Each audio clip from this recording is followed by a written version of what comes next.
تعالى معايا بطاطس بتنجان خيار موز افندي وبرتقال. يا بتاع البتنجان، ايه يا ست؟ بكام كيلو البطاطس؟ الكيلو ونص ب10 جنيه. طب الاتنين كيلو حتى.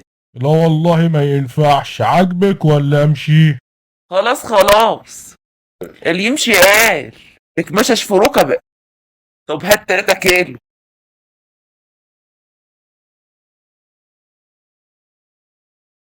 عايزة كام يا ست؟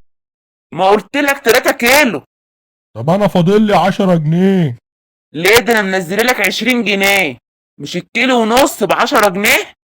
لا، الكيلو ب10 جنيه. انت مش لسه قايل لي ان الكيلو ونص ب10 جنيه؟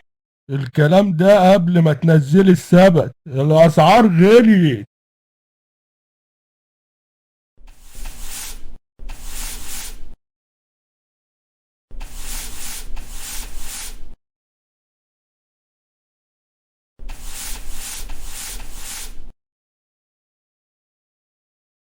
السلام عليكم. وعليكم السلام. أؤمر. كنت عايز بيض. أحمر ولا أبيض ولا بلدي؟ أي حاجة. الأحمر ب4 جنيه، والأبيض ب3.5، والبلدي ب5 جنيه. طب خلينا في الأحمر. عايز قد إيه؟ والله ما أنا عارف. استنى كده أسأل المدام.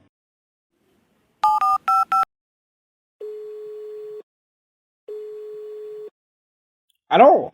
عايز ايه يا منيل؟ طب ليه كده؟ اخلص، كرسة المية في زورك.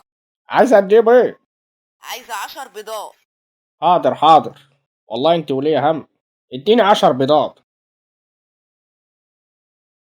كده الحساب 45 جنيه يا أستاذ. ليه؟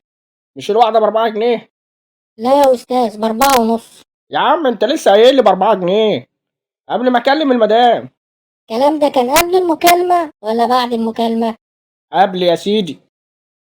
لا، الأسعار زادت بعد المكالمة. حتى شوف.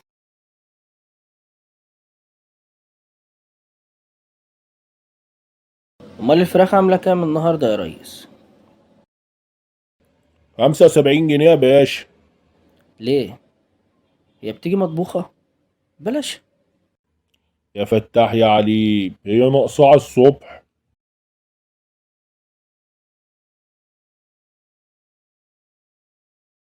كنت عايز فرخه 2 كيلو كده يا ريس، تعمل لها كام؟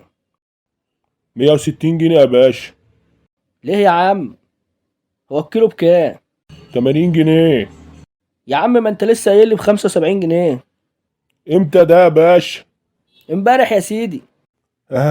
او امتى؟ امبارح. امشي يالا من هنا بدل ما اذبحك مكان الفراخ.